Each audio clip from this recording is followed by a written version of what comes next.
ভাইয়া প্রতি বছর ইংলিশে স্টুডেন্টরা ফেল করে, কেন করে আমি বুঝতেছি না। তুমি আজকে আমি এই যে অ্যাপ্লিকেশনের সাজেশনটা দিব, প্লিজ ভিডিওটা শেয়ার করে নিয়ে নাও, এটা থেকে অবশ্যই আসবে, এটা লিখে দাও। এর আগে আমি বোধহয় গ্রাফ অ্যান্ড চার্ট দিয়েছি, সবগুলো সাজেশন একটু দিয়েছি, যাও লিখো শেষ, এগুলো ফরম্যাটও দিয়ে দিয়েছি আমি, ঠিক আছে?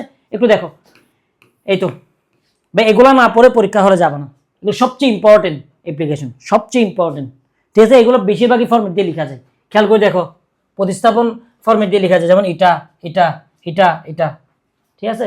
আবার এমনি ব্যক্তিগতর জন্য ট্রান্সফার সার্টিফিকেট ফরম্যাট দিয়ে লেখা যায়, ঠিক আছে? আয়োজন নিয়ে স্টাডি ট্যুর লেখা যায়, তাও তো 3টা ফরম্যাট শিখলে এনাফ। এটা নিয়ে কিন্তু আমি ভিডিও দিয়ে দিয়েছি, তোমরা জানো, ভিডিওটা দেখে নিবা, হ্যাঁ? অথবা এই পিডিএফটা কালেক্ট করে নিবা, ঠিক আছে? তারপর এছাড়া যদি তুমি দেখতে চাও তাহলে এটা একটু দেখে নিতে পারো, ব্যাস। অর্থাৎ তোমাকে আমি এখন যেগুলো দিছি এগুলোর বাইরে আসবে না, আসবে না, আসবে না, শেষ, সিম্পল। তাহলে কেন বুঝতেছো না ভাইয়া, ঠিক আছে? যাই হোক, এই পিডিএফটা তোমরা কালেক্ট করে নিবা, ভিডিওটা শেয়ার করে। আর কোন বিষয়ে তোমরা সাজেশন চাও প্লিজ আমাকে জানাবা, আমাকে না ইনবক্সে বলো ভাই আমাকে এই বিষয়ে সাজেশন দেয়, ঠিক আছে?